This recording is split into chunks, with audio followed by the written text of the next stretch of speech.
Tonight on Connecticut's news station, parents in one community demanding answers after learning a former school employee is facing sexual assault charges. What we're learning tonight.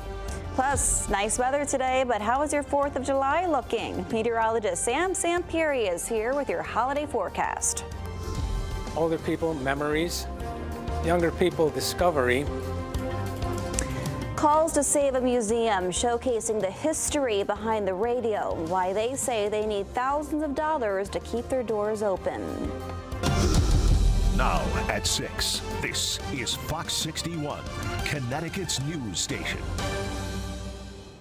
Good evening and thank you for joining us for the Fox 61 News at 6. I'm Bridget Bjorlo. Bethany parents expressing outrage tonight after a former school district and town employee was arrested for allegations of sexual assault involving several young girls. The parents spoke their minds at a Board of Selectmen meeting last night at the town hall, and that's where we find Fox 61's Julia LeBlanc. And I am so disgusted and upset that people knew and did nothing. I am so angry and upset of how you have let down this community. Bethany parents expressing outrage at a Board of Selectmen meeting Tuesday night following the arrest of a former school and town employee, 25-year-old Anthony Mastrangelo. We deserve answers. Mastrangelo is accused of sexually assaulting at least 5 young girls during his time as a counselor for the Parks and Rec Department. He was also a volunteer, substitute teacher, and intern at Bethany Public Schools.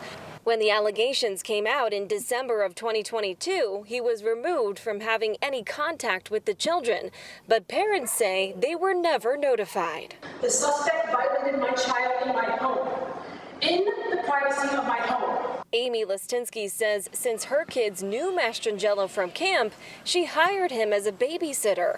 At the time, she didn't know he was the subject of an 18-month sexual assault investigation. She says her child was assaulted more than a year after the allegations first came about. My child and many others could have been spared this horrific experience. The first selectman says she doesn't blame parents for their frustrations, but claims she was told by police not to say anything. We were told that we could not address the issue while the police investigation remained open.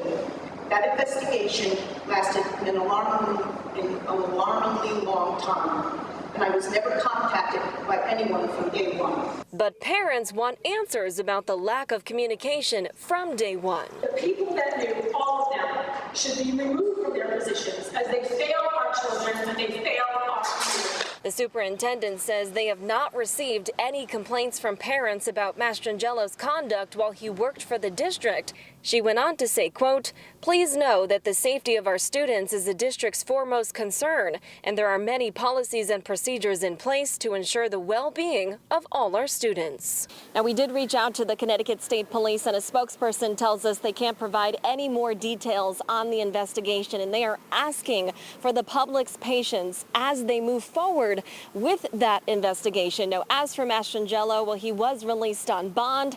He's expected in a New Haven courtroom next week. We are in Bethany. Julia LeBlanc, Fox 61, Connecticut's news station. Very disturbing allegations. Julia, thank you. A Bridgeport police officer facing domestic violence charges. Police say Danny Soto turned himself in today on the charges of stalking, unlawful restraint, and harassment. Soto has been on paid administrative leave since May when the department learned of these allegations. He's been with the department since 2017.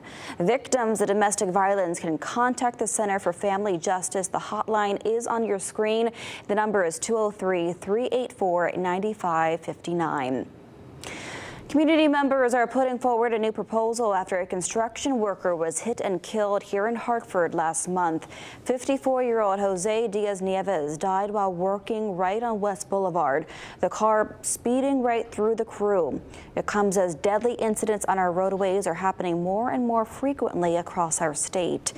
Nieves' family, along with concerned community members, leaders, unions, and a local candidate for state senate, have come up with a new bill for the Connecticut legislature to consider tonight. They want them to discuss free college or trade school for the children of any parent or guardian killed on the job. We'll have much more details tonight on the news at 10 and 11. Attorney General William Tong joining a list of governors who are urging the Supreme Court to uphold federal ghost gun regulations. This as the court allows a ghost gun rule to remain in place while they wait to hear an appeal involving the definition of firearms outlined in an alcohol, tobacco, firearms, and explosives rule. Tong saying in a statement, quote, "Ghost guns are guns. They exist for one reason, to evade background checks and law enforcement. The ATF rule is fully lawful and necessary to protect the public." We all know the 4th of July is time for fireworks and fun, but with the summer excitement comes important reminders about how to celebrate safely. And now fire departments across the state could be getting new federal funding to help keep those residents safe. Fox 61's political reporter Emma Wolfhorst joining us now in studio after speaking with fire officials and brings us more into what you need to know this holiday. Emma. Bridget, it's the same tips we hear over and over again. Back away after you've lit a firework, keep safe distance, have water nearby to make sure they're put out. But officials say no matter how many times you've heard this, the importance of safety when using fireworks can't be overstated. Sparks will soon be flying as people get ready to celebrate the July 4th holiday. If you're going to use one of these, back away, keep children away, have a hose nearby. But officials want everyone to take caution. There will be needless tragedies this weekend. There were 9,700 injuries last year. The rate is rising.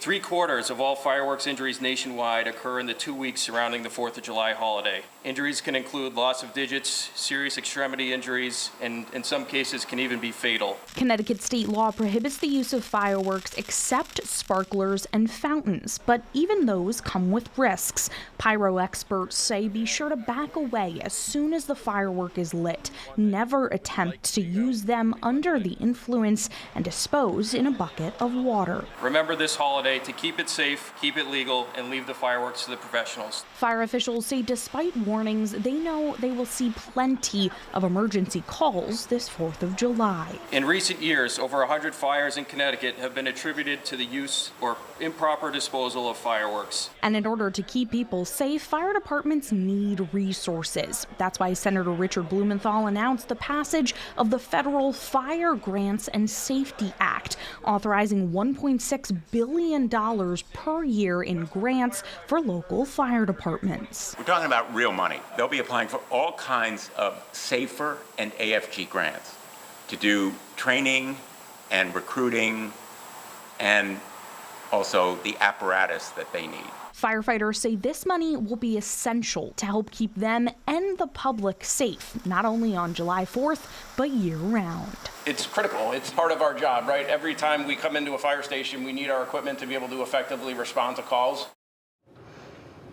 And the Fire Grants and Safety Act is authorized through 2028. Blumenthal says that secures at least 4 more years of possible federal funding for Connecticut fire departments. Next year's total will be that $1.6 billion, but Blumenthal tells me that total could then increase each year for the next 4 years as the cost for trainings and equipment rises. Departments like West Hartford will soon be able to start applying for a chunk of this money. Bridget. All right, good to hear. Emma, thank you very much. Turning to the weather now, another nice day in Hartford, but how was the 4th of July looking? That's what everyone wants to know.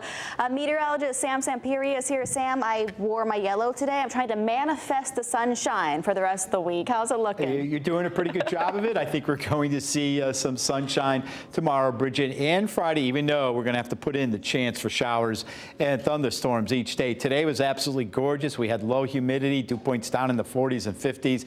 High temperatures were in the 80s. Right now, we're down into the mid to upper 70s for most of us, with the exception of our warm spot, of course, the airport at Windsor Locks at 82 degrees. We have a southerly flow now. It's picked up, too. Pretty good breeze out there, 10 to 15 miles per hour. So dew points, even though they're in the upper 40s and lower 50s, you notice already we have fluctuation in New Haven up to 61 and 63, Groton and London, all due to that warm, moist air coming up from Long Island Sound. So dew points aren't going to go up too far for the next 12 hours or so. But by tomorrow afternoon and tomorrow evening, that's when you're going to notice that humidity picking up. Right now, we have mostly clear skies across the area. There is this line of showers, and it doesn't look really severe right now, and that's good news. So throughout tonight into tomorrow, there could be a sprinkle tomorrow morning.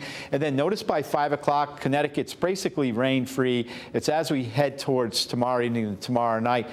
Storm Prediction Center, we do not have any risk of any severe weather. So overnight, the upper 60s to lower 70s, and for your 4th of July, it's a nice day to start. Not as cool, but we're going to get into the 80s. It'll be more humid, and the chance for those scattered showers and maybe a storm as we head towards 8 or 9 o'clock tomorrow evening. I'll detail this and more. We'll talk about Friday and the holiday weekend in a few minutes. Bridget. All right, talk soon, Sam. Thank you. Local officials promoting swimming safety as we head into the 4th of July holiday. DEEP and members of the Stu Leonard family gathering at the Greater Waterbury YMCA to stress the importance of swim lessons. In 1989, Kim and Stu Leonard Jr. lost their 21-month-old son in a drowning incident, and since then they have made it their mission to save lives through swim lessons. Be scared. Be happy, but be scared, because it is a dangerous time if you have little children right now out around the water. My wife and I, unfortunately, a little over 30 years ago, had our little son, Stewie, who was only just nearly 2 years old, drowned in a pool, and it happened like that. It can happen in minutes. So sad. Through a partnership, the YMCA and other organizations will provide free swim lessons to families. But officials say it's also important for families to always keep an eye on the water. It's your responsibility to watch your kids when you come into our swim areas. The safest place for you to be is within arm's distance. That means you're in the water at the water's line with your child while they are in the water. If they get into trouble, you're right there to lift them up and keep them safe. Drowning is the leading cause of death for children ages 1 to 4. From a business standpoint, they want to be a force on the 4th, and that is still the hope this holiday week. Every 4th of July, a canoe and kayak business in Old Lyme prepares for visitors from around the region. So what's happening on the Black Hall River? Here's Fox 61's Jim Altman. We're so fortunate. We sit literally on a 600-acre nature preserve. Literally, it's part of the Connecticut River Canoe and Kayak Trail, which is pretty epic nature.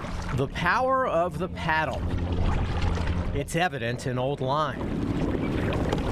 At Black Hall Outfitters, the specialty store for all things aquatic, this is the week where, despite being on the river, they usually see a wave. We joke, we call it our Super Bowl week. This is by far when everybody actually, it's funny, a lot of people that have boat slips, they don't even put their boats in until last week. It should be really good. Yeah, we're pretty psyched. For owner Gene Schmiel, 2023 saw some weeks of just treading water. But this year, no real weather woes. And compared to last summer, where I think it rained every single weekend, we set records. So far this year, the weather's been great. And this weekend's supposed to be amazing. And here on the Black Hall River, they're making a lot of noise off the sound. Just how far away are people coming from? Manhattan, Boston, Rhode Island, Washington, D.C., Pennsylvania. I mean, we Vermont. Pretty cool, the mix of people we get. And what we've been doing for the last 10 years or so is working with Connecticut State Tourism, CT Visit, and partnering with them has been a great thing for us because we have been kind of marketing ourselves as a destination. And on 600 acres, a 4th of July week second to none is possible. Business-wise, it's great. They come here to have a good time, so we're kind of in the good time business, and it's pretty cool because everybody that comes is pretty much in a good mood. In Old Lyme, Jim Altman, Fox 61, Connecticut's news station. Jim, thank you. A Fox 61 follow-up now. The monkey captured in Old Saybrook is now being cared for at the Beardsley Zoo in Bridgeport. We told you about this yesterday. The animal was found in a residence shed and was captured with the help of its owner, but it is illegal to have monkeys as pets here in Connecticut, so it was taken to the Beardsley Zoo while the state works to find it a permanent home.